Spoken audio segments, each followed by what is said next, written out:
సమరం న్యూస్ ఛానల్కు స్వాగతం.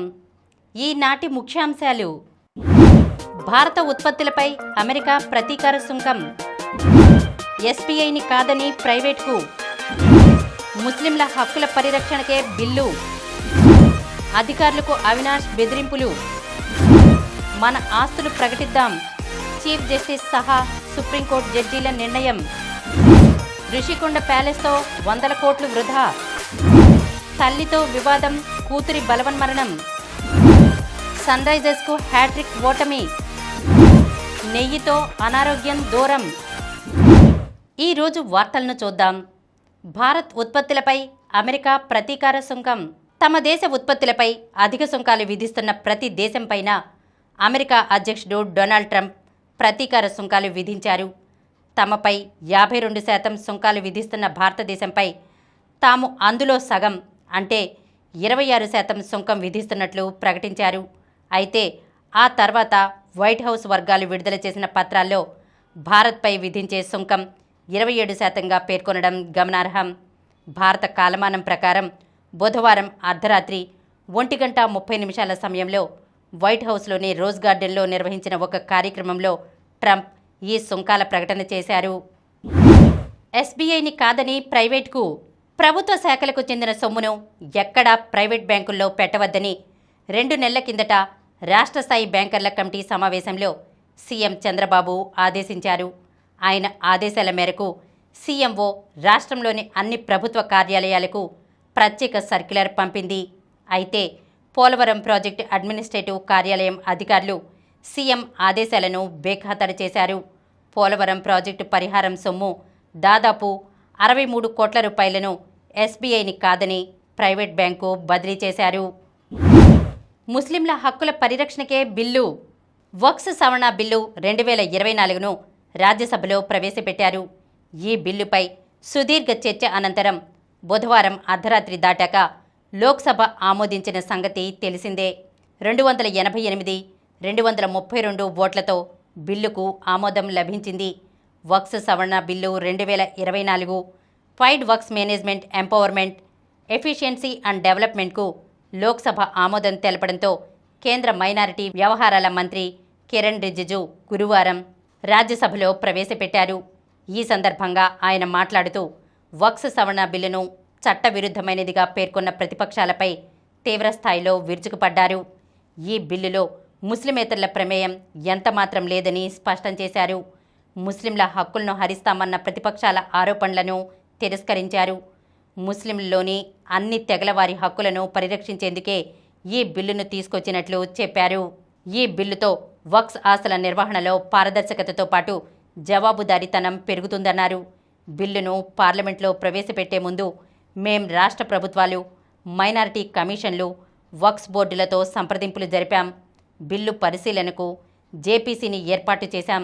సుదీర్ఘ చర్చ అనంతరం లోక్సభ ఈ బిల్లును ఆమోదించింది అని రిజిజు చెప్పారు. అధికారులకు అవినాష్ బెదిరింపులు. వైసీపీ ఎంపీ వైఎస్ అవినాష్ రెడ్డి బెయిల్పై బయట ఉండగా మాజీ మంత్రి వైఎస్ వివేకానందరెడ్డి హత్య కేసులో న్యాయం జరగదని ఏసీసీ అధ్యక్షురాలు వైఎస్ షర్మిల అన్నారు. మా బాబాయ్ హత్య కేసులో సాక్షులంతా ఒక్కొక్కరుగా చనిపోతున్నారు. న్యాయం కోసం పోరాడుతున్న ఆయన కుమార్తె సునీతారెడ్డికి ఏమైనా అవుతుందేమోనని భయంగా ఉంది అని ఆమె పేర్కొన్నారు. విజయవాడ ఆంధ్రరత్న భవన్లో గురువారం షర్మిల మీడియాతో మాట్లాడారు. న్యాయం కోసం పోరాడుతున్న సునీతకు అండగా నిలబడతా. ఈ కేసులో ఆమె ఎంతో పెద్ద సవాళ్లను ఎదుర్కొంటోంది. అందుకే నేను ఆమె పక్కనే నిలబడ్డా. జరుగుతున్న పరిణామాలు చూస్తుంటే సునీతారెడ్డికి న్యాయం జరుగుతుందా, ఆమె ప్రాణాలకు భద్రత ఉందా అన్న అనుమానాలు కలుగుతున్నాయి. అవినాష్ బెయిల్ రద్దు పిటిషన్పై ప్రభుత్వం అఫిడవిట్లో పలు అంశాలు ఉన్నాయి. దర్యాప్తు అధికారులను అవినాష్ రెడ్డి తన ఇంటికి పిలిపించి బెదిరించారని ఆ అఫిడవిట్లో ఉంది. వివేకానందరెడ్డిని సునీత, ఆమె భర్త కలిసి హత్య చేసినట్లుగా తప్పుడు రిపోర్టు తయారు చేసి దానిపై అధికారులతో అవినాష్ సంతకాలు చేయించినట్లు అందులో ఉంది. అవినాష్ రెడ్డి బెయిల్ మీద బయట ఉండడం వల్లే సాక్ష్యాలను తారుమారు చేయగలుగుతున్నారు అని షర్మిల తెలిపారు. మన ఆస్తులు ప్రకటిద్దాం, చీఫ్ జస్టిస్ సహా సుప్రీంకోర్టు జడ్జీలందరి నిర్ణయం. ప్రధాన న్యాయమూర్తి సహా సుప్రీంకోర్టులోని న్యాయమూర్తులంతా తమ ఆస్తుల వివరాలను వెల్లడించాలని నిర్ణయం తీసుకున్నారు. న్యాయ వ్యవస్థలో పారదర్శకతను పెంచడంలో భాగంగా ఈ నిర్ణయం తీసుకున్నారు. ఇప్పటికే chief justice Sanjiv Khanna, justice Bhushan Ramakrishna Gavai, justice BV Nagarathna, justice Vikram Nath, justice JK Maheshwari తమ ఆస్తుల వివరాలు ప్రకటించారు. సుప్రీంకోర్టు వెబ్సైట్లో ప్రతి ఒక్కరూ తమ ఆస్తుల వివరాలు వెల్లడించాలని ఈ నెల 1న జరిగిన ఫుల్ కోర్టు సమావేశంలో తీర్మానం చేశారు.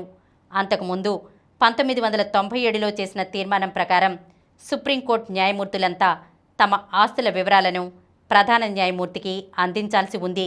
న్యాయమూర్తుల ఆస్తుల వివరాలను బహిర్గతం చేయాలంటూనే దానిని తప్పనిసరి చేయకుండా జడ్జీల ఇష్టానికే వదిలేస్తూ 2009లో ఒక తీర్మానం చేశారు. దీంతో చాలామంది న్యాయమూర్తులు తమ ఆస్తులను బహిర్గతం చేయలేదు. ఇప్పుడు ఎవరికీ ఆ మినహాయింపు ఉండదు. రుషికొండ ప్యాలెస్తో 100 కోట్లు వృధా. వైకాపా హయాంలో 100 కోట్ల రూపాయలు వృధా చేస్తూ రుషికొండపై నిర్మించిన ప్యాలెస్ ఇప్పుడు దేనికి ఉపయోగపడటం లేదు. అటు పర్యాటకానికి అనువుగా లేదు. అలాగని ఖాళీగా వదిలేయలేని పరిస్థితి. దానిని ఎలా వినియోగంలోకి తేవాలనేది వచ్చే నెలలోపు ఒక నిర్ణయం తీసుకుందామని రాష్ట్ర మంత్రిమండలి భావించింది. గురువారం జరిగిన కేబినెట్ సమావేశంలో అధికారులు వెళ్లిపోయాక మంత్రులతో సీఎం చంద్రబాబు ఇష్టాగోష్ఠిగా మాట్లాడారు. రుషికొండ ప్యాలెస్ను ఏం చేద్దామనే దానిపై మంత్రులు పలు ప్రతిపాదనలు చేశారు. ఆ భవనాల్లో సుప్రీంకోర్టు బెంచ్ పెట్టాలని కేంద్రాన్ని కోరదామని ఉప ముఖ్యమంత్రి పవన్ కళ్యాణ్ అనగా, రాష్ట్ర రాజధానిలో అయితే బెంచ్ ఇస్తారేమో కానీ అక్కడుంటే సుప్రీంకోర్టు సానుకూలంగా స్పందించకపోవచ్చు అని సీఎం అభిప్రాయపడ్డారు. డెస్టినేషన్ వెడ్డింగ్లకు ఇవ్వచ్చు అని మంత్రి అచ్చెన్నాయుడు సూచించారు. భవనాల చుట్టూ ఉన్న ఖాళీ స్థలాల్లో మరికొన్ని గదులను నిర్మిస్తే ఇలా డెస్టినేషన్ వెడ్డింగ్లకు ఇవ్వచ్చు అని ఆర్థిక మంత్రి పయ్యావుల కేశవ్ అభిప్రాయపడ్డారు. ఇంకొన్ని ప్రతిపాదనలపై చర్చించాక మంత్రులు, ఎమ్మెల్యేలు రుషికొండ ప్యాలెస్ను సందర్శించి దానిని ఏం చేయవచ్చో చెబితే బాగుంటుందని మంత్రిమండలి నిర్ణయించింది. తల్లితో వివాదం, కూతురి బలవన్మరణం. తల్లి వ్యవహరించిన తీరు కూతురి ప్రాణాలు తీసేంత పనిచేసింది. పేగు తెంచుకుని పుట్టిన కుమార్తె ప్రేమను సహజీవనం దూరం చేసింది. పోలీసుల కథనం ప్రకారం చిట్టినగర్ ఉప్పలపాటి రామచంద్రరాజు వీధిలో గుత్తికొండ రమాదేవి నివాసం ఉంటున్నారు. ఆమె భర్త 5 ఏళ్ల కిందట మృతి చెందగా వెంకటేశ్వరరావు అనే వ్యక్తితో సహజీవనం చేస్తున్నారు. ఈ విషయమై విశాఖపట్నంలో తన భర్త 2 పిల్లలతో కలిసి ఉంటున్న చిన్న కుమార్తె మౌనిక విభేదిస్తూ వస్తోంది. 2005 మార్చి 30న ఆర్థిక ఇబ్బందులు ఉన్నాయని, తన తల్లి డబ్బులు ఇవ్వాలని అడిగి తీసుకొస్తానని భర్తకు చెప్పి మౌనిక చిట్టినగర్ వచ్చింది. తండ్రి మృతి చెందినప్పుడు వచ్చిన బీమా డబ్బులు కొంత ఇమ్మని అడిగితే తల్లి ఇవ్వకపోవడంతో ఇద్దరూ గొడవపడ్డారు. దీంతో తల్లి కుమార్తెపై కొత్తపేట పోలీసులకు ఫిర్యాదు చేసింది. ఈ నెల 2న తల్లి కూతుళ్లకు పోలీసులు కౌన్సిలింగ్ ఇచ్చారు. అనంతరం స్టేషన్ నుంచి బయటకు వచ్చి మళ్లీ గొడవపడ్డారు. మౌనిక వెంటనే తన భర్త అక్క విజయలక్ష్మికి ఫోన్ చేసి నా పిల్లలను జాగ్రత్తగా చూసుకోండి అని, మందు తాగి చనిపోతున్నానని చెప్పి ఫోన్ పెట్టేసింది. అదే రోజు రాత్రి విషం తాగి తల్లి ఇంటి ముందు పడిపోయింది. ఈలోగా మౌనిక భర్త కృష్ణశంకర్ వరుసకు అన్న అయ్యే గోపీనాథ్కు విషయం చెప్పాడు. అతను వెళ్లి చూసి మౌనికను 108లో ఆసుపత్రికి తరలించారు. అక్కడి వైద్యులు పరీక్షించి మృతి చెందినట్లు ధృవీకరించారు. తన భార్య మృతికి రమాదేవి, వెంకటేశ్వరరావులే కారణమని, వారిపై చర్యలు తీసుకోవాలని భర్త కొత్తపేట పోలీసులకు ఫిర్యాదు చేయగా కేసు నమోదు చేశారు. సన్రైజర్స్కు హ్యాట్రిక్ ఓటమి. భారీ స్కోర్లకు మారుపేరుగా నిలిచే సన్రైజర్స్ హైదరాబాద్కు ముచ్చటగా 3వ ఓటమి. ఎప్పటిలాగే మరోసారి బ్యాటర్ల వైఫల్యం రైజర్స్ను దెబ్బతీసింది. అటు ముంబై చేతిలో ఘోర ఓటమి తర్వాత కోల్కతా నైట్ రైడర్స్ మాత్రం ఘనంగా పుంజుకుంది. అన్ని విభాగాల్లో అద్భుతంగా రాణించిన ఈ జట్టు గురువారం సన్రైజర్స్తో జరిగిన మ్యాచ్లో 80 పరుగుల తేడాతో ఘన విజయం సాధించింది. రైజర్స్పై కేకేఆర్కు ఇది వరుసగా 5వ గెలుపు. ముందుగా కోల్కతా 20 ఓవర్లలో 6 వికెట్లకు 200 పరుగులు చేసింది. వెంకటేష్ అయ్యర్ 29 బంతుల్లో 7 ఫోర్లు, 3 సిక్సర్లతో 60.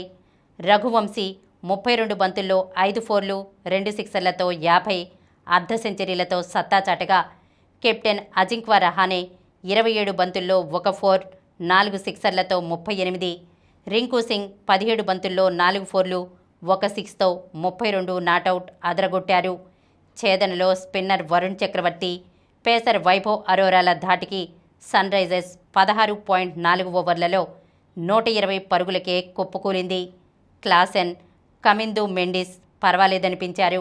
ప్లేయర్ ఆఫ్ ద మ్యాచ్గా వైభవ్ అరోరా నిలిచారు. నెయ్యితో అనారోగ్యం దూరం. నెయ్యి అనేక అనారోగ్య సమస్యలను దూరం చేస్తుంది. ఒక చిన్న గిన్నెలో 2 చెంచాల నెయ్యి వేసి వేడి చెయ్యాలి. ఇందులో చిటికెడు మిరియాల పొడి లేదా చిటికెడు పసుపు వేసి బాగా కలపాలి. ఈ మిశ్రమాన్ని రోజుకి 2 సార్లు తినడం వల్ల గొంతు గరగర, దగ్గు రాకుండా ఉంటాయి. రాత్రి పడుకునే ముందు పాదాలను, అరికాళ్లను గోరువెచ్చని నెయ్యితో మర్దనా చేయాలి. దీనివల్ల మెదడు నుంచి పాదాల వరకు రక్త ప్రసరణ జరిగి మంచి నిద్ర పడుతుంది. అలాగే 1 గ్లాసు గోరువెచ్చని పాలలో 1 చెంచా నెయ్యి, చిటికెడు జాజికాయ పొడి కలుపుకుని తాగినా మంచి ఫలితం కనిపిస్తుంది. అలసట తీరి శరీరం విశ్రాంతి పొందుతుంది. కాలేయం కూడా ఆరోగ్యంగా ఉంటుంది. 1 గిన్నెలో 5 చెంచాల నెయ్యి వేసి కొద్దిగా వేడి చేయాలి. ఈ మిశ్రమాన్ని ముఖానికి, చేతులకు పట్టించాలి. నెయ్యిలో ఉండే తేమ, పోషకాలు అంది చర్మం మృదువుగా మారుతుంది. నెయ్యిలో అధికంగా బ్యూట్రిక్ యాసిడ్ అనే ఫ్యాటీ యాసిడ్ సమ్మేళనాలు ఉంటాయి. ఇవి పంటి చిగుళ్ళు, దవడ లోపలి భాగాల్లో చేరే వ్యాధికారక క్రిములతో పోరాడతాయి. ప్రతిరోజు భోజనంలో 2 చెంచాల నెయ్యిని చేర్చుకోవడం వల్ల చిగుళ్ల వాపు, ఇతర నోటి సమస్యలు తగ్గుతాయి. నెయ్యిలో ఆరోగ్యకరమైన కొవ్వు పదార్థాలు, యాంటీ ఆక్సిడెంట్లు, ఇతర పోషకాలు పుష్కలంగా ఉంటాయి. ఇవి శరీరంలో జీవక్రియలను వేగవంతం చేసి రోగనిరోధక శక్తిని పెంచుతాయి. ఇప్పుడు కొన్ని సంక్షిప్త వార్తలను చూద్దాం.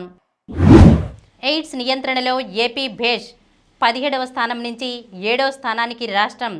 ఎయిడ్స్ నియంత్రణలో ఏపీ ఎయిడ్స్ నియంత్రణ సంస్థ పనితీరును బాగా మెరుగుపరుచుకుని 7వ స్థానానికి చేరుకుంది.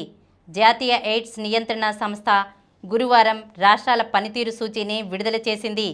2024 ఏప్రిల్-డిసెంబర్ మధ్య ఏపీ సాక్స్ మెరుగైన పనితీరును కనబరిచి ఈ సూచీలో 7వ స్థానాన్ని దక్కించుకుంది. ఏఐ ఆధారిత పురోగతికి ఏపీ కేంద్రం.